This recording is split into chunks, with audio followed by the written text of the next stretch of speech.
Okay, I Black South Africa and Sanibona Sizwe Samazulu, and then this one is directed at the Xhosa Africa Mhlophe. That is if he's Xhosa. Who knows? Maybe he is a Zimbabwean. I made an earlier video because I saw that post, so I thought he, I thought that was the point he was raising. Ukuthi he's saying, ukuthi even if we can remove foreigners, we will still be robbed. Imagine a pastor reasoning like that. These are end times, kwangempela. Not that we need further proof, we know it is end times. So he says, kuyafana noma singaxosha amazayizayi sisazokhuthuza kusho laba bantu laba proclaim positive stuff and the likes. Maybe he's not part of those, I don't know, but yeah, he's saying siseza rojo umfundisi, or rather yeah, he's a Bible teacher. He's the one mangizomazi bengimazi via issue like Trump. He was a Trump supporter. So they are yeah, he's like white people must understand this guy, because white Christians are Trump supporters in the USA, but they are facilitating mass migration and illegal immigration into South Africa. White Christians are supporters of Israel defending her borders and seeking her land back, but they're not supporters of black South Africans getting our land back. I don't know such God, I don't. God hates hypocrisy. God. Jesus couldn't tolerate Pharisees. Jesus couldn't tell, Jesus lived with sinners. But Abba Pharisee, he couldn't stand them. Bavuka ubufarisi eSouth Africa Jesu konakele. Sasishilo. Angilongibuza mina abazalwana bavotela i-abortion, same-sex marriages, and all these things. Hayi, yabona manje basizela ngamathambla. O-Afrika mhlophe-ke sebedecide bandla ukuthi thina as-Zulus were tribalists and were xenophobic. He's not, the Bible that he is reading says, start first by removing the log in your eye before the next person. Yabona mina bengizoba comfortable ukuthi ngiqale ngisuseke ugongolo esweni lobuXhosa bam before ngi-attack amaZulu, because you see what is happening in KZN is the same as what is happening in Eastern Cape. Even in Eastern Cape, they're driving out foreigners. And actually, did he write any statements the time foreigners were shooting down his own Xhosa people? That is if he's Xhosa. I wonder. Oh, I mean, yeah, I go nagel. Bab Africa, there's a white Christian who asked you a question. It's just that I don't have. Okay, most of my information got lost when my external hard drive got damaged, because I tend to take pictures, and save some of important conversations to do with certain subjects ezibalulekile. But that lady was kind of like worried because you made a post to us around 2020 which felt as if you were now turning your back against the struggle of Christians who stood against the New World Order agenda that was seen in COVID. All right? And then the lady kind of like went like, even the people that we trusted are turning their backs on us, sort of like on us as the church. What she said it's truly end times. It is truly end times. So we don't know, maybe you vaccinated at that stage. I don't know, maybe it messed you up. Okay, yeah, we are tribalists. What about your Xhosas? Why didn't you start with your Xhosas? Just try and do the Bible thing. Start with your Xhosas. Why didn't you start there? Are you Xhosa? Okay, now just be honest before God Almighty. Are you Xhosa or are you Zimbabwean? Are you Xhosa or are you Zimbabwean? Because manje ngiyabona like abantu bayazivundulula ukuthi bawo bani. Abantu kuyazwela manje. Bekumnandi nilambisa abantu beSouth Africa. Sishaya thina ukuthi siyothandaza.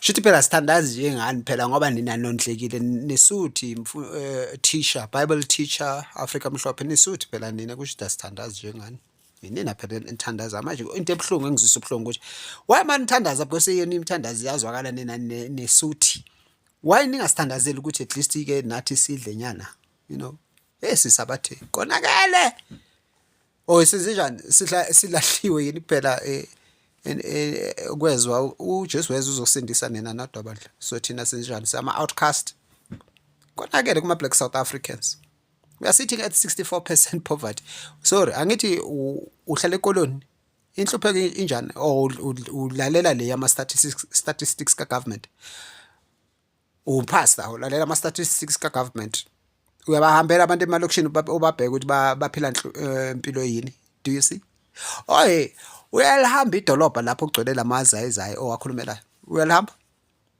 do you walk on foot do you walk nje ukushaya ama round phela ke futhi wena ke niyamakholwa ngithi so nami ngikholwa inewe kodwa ke ushithi angafiki kule maturity level ngoba vele uthisha so I guess uyasifundisa mina ngifuna mangifundisa ngibone sacela uhamba lapha ePoint eDurban ngenyawo wena ngicela ungihambela khona sicela nje uyongihambela ube nothando lolonalo ngicela uyohamba lapha ePoint savelelo kanti kwenze njani baba uthi si tribalist namaZulu angene kanjani amaXhosa amaningi kanje la eKZN asoloku esebenza la eKZN futhi alawula la eKZN bayasilawula abantu basekoloni they have been deciding the political direction of KZN forever. It's not just the speaker of the GNU sent by the DA to tell us Zulus how to behave in KZN. Mangithi speaker umXhosa.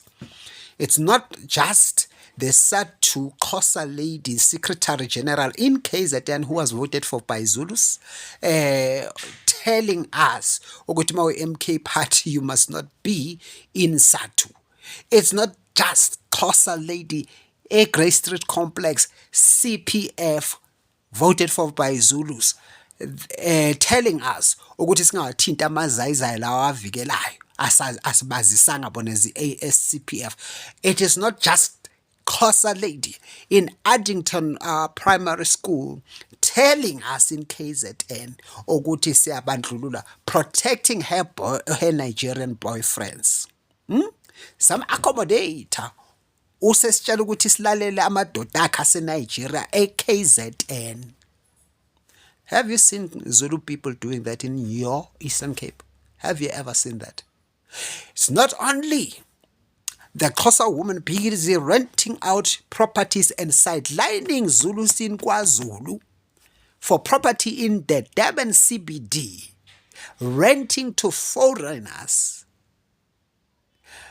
Awubaboni bonke laba bantu laba so ama-tribalist yithi hayi lamaXhosa kini enza yonke lento le asidelelisa ngeyifiki we welcomed your Xhosa people.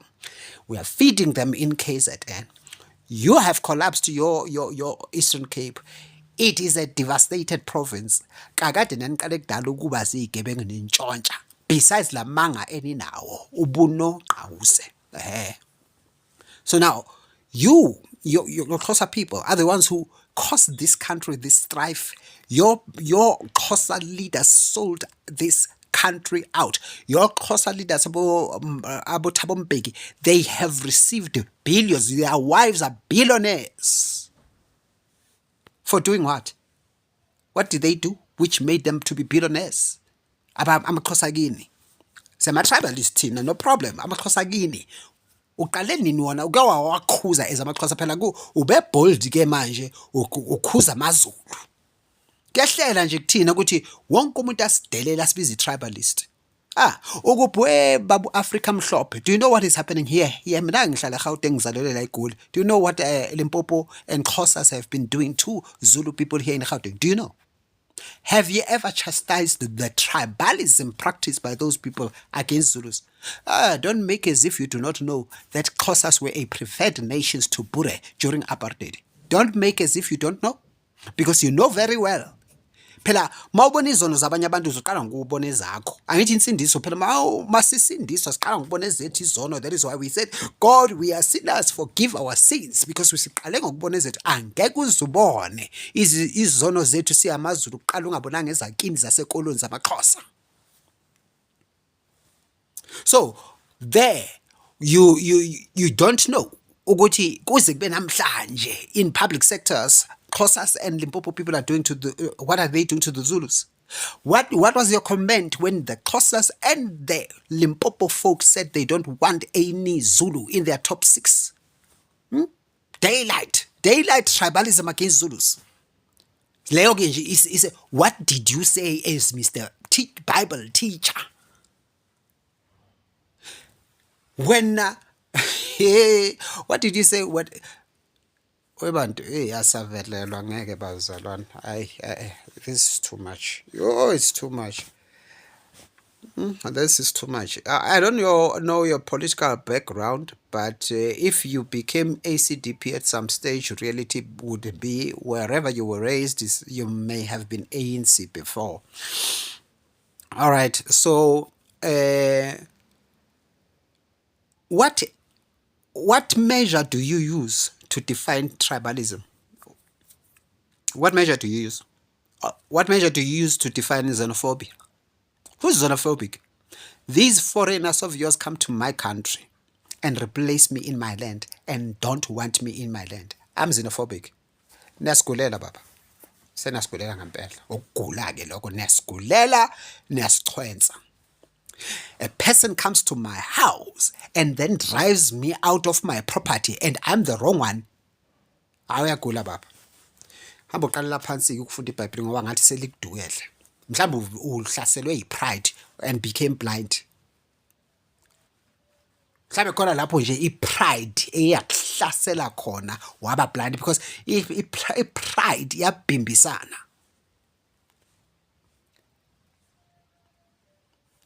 Pride has damaged the church.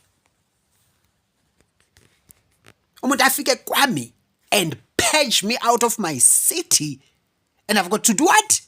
And you call me, the tribalist and the xenophobic one. How you are now a new world order pastor again. You've become a new world order agent. What were you supporting Trump for? What were you support? Because when I met you, you were kind of like the rare Christians who understand that we've got a war against the New World Order. But somewhere in 2020, something happened. We noted it. We noted it when it happened to you. Konakele ezweni. Isibindi soku-accuse amaZulu umXhosa ungaqalanga ngo-accuse amaXhosa kini. Yo! Ninesibindi bantu benkosi, jealous down. Ngalesikhathi how many Xhosas are surviving in KZN helped by Zulu people. You know, people even had to post there on social media to say Zulus have never segregated against them. Oh, when yaqhamuka ke ngoba naku phela uBible teacher. So you're going to override all the testimonies by Xhosas, by vendors, by Tswanas who posted floods and floods of messages on Facebook and Twitter which Zulus have never, ever been tribalist against them. Wena une-experience ehlukile yena abefundisi bamaZulu baye bakuhlukumeza bakwenzeni bakubandlule bakwenzani phela for you to make such a big conclusion, because lama conclusion ka-tribalism they don't just come. We know ukuthi kulokuthiwani ngathi we've been seeing and listening for many years. Way back in IFPA in violence times, your people were attacking Inkatha Zulus, killing Christians, calling them tribalists. So it became a norm to accuse Zulus of tribalism. Are we a tribe? Okokuqala? Are we a tribe? Mfundisi, siyi-tribe thina. They're accusing us of tribalism, siyi-tribe thina. Yini, ination yamaXhosa kini kuphela? Or thina siyi-tribe? Yo, hayi nokuningi shem. Anyway, eBhayibhelini lakho ukhona Acts chapter 17 verse 26 and 27. Ukhona eBhayibhelini lakho. Futhi eBhayibhelini lakho uJesu uyakhombisa i-priority. Uthi angeke uthathe ukudla kwabantwana bakho uyokupha izinja. So he was defining priorities. Angeke prioritize ama-foreigner over your own. So he did defend ubujuda bakhe esemhlabeni. So akazange avele ahamba ayophaphela ukondla bonke abezizwe abantwana bakubo bengadlile. Uqale ekhaya uJesu before esenda abafundi bakhe ukuyoshumayeza thina. Qale ekhaya. Nondla ama-foreigner abantu belamba eSouth Africa. I'm sure bongaya kulama lokishi la lapho kini ekoloni 80% people are in poverty. And when you are not supposed to listen to government statistics, but when you are a man of faith, you are supposed to speak the truth. You are supposed to see the truth. Kakade under leadership yale befundise niyibona, there is no church. Hey lapha esontweni azabuya kho family lapha, kho family. Khona abazalwana aba-rich nabazalwana aba-poor, khona abazalwana abafundile, khona laba abangabona ukuthi bayini, khona abazalwana bey'moto ezingcono, khona labaya, yabo, bahamba kanjalo. So hayi, ngiyabona ukuthi why kunjalo esontweni. Uma ngabe nawe unje as the Bible teacher, then the pastors you are producing are banje. That is why the churches that are being produced these days are like this. Angeke nazi phela ukuthi okweshumi ngeke uthi ukhonza kuleli bandla uyokhiphe okweshumi kwelinye bandla, or ungeke uthi wondliwe lo mfundisi uyolentuza uyokhipha okweshumi komunye umfundisi wase TV nani. Niyakwazi lokho, kodwa fanele sondle iAfrica thina ngoba nakho igama lakho wena uAfrica. So thina fanele sondle iAfrica. Mina igama lami ngisuka Africa ngobongani. My first initial responsibility is okay, the first 10% is to God, then comes me and my family, immediate family. Utheni Jesu immediate family, ohlule ukondla immediate relative is worse than an unbelief. Kahle hle ngokwalelo verse, I'm supposed to define you in that term, because phela wena ulola ama-foreigner thina silambile. Ufana nama-white Christians angithi i-hypocrisy South Africa. Wow. Anyway, ngiyeka. Thank you. Babu Africa Mhlophe, it's the second time you really give me a big blow and disappoint me. So I just need to accept ukuthi you have become a new world order pastor, because there's a post you made in 2020, it's just that I don't remember what exactly it was. So now you are defending open borders. Saqala nokwazi ke at least ke ukhuluma iqiniso, because uma uyikhona fa ukhuluma iqiniso, uyi-South African noma wawuvele uyi-Zimbabwean.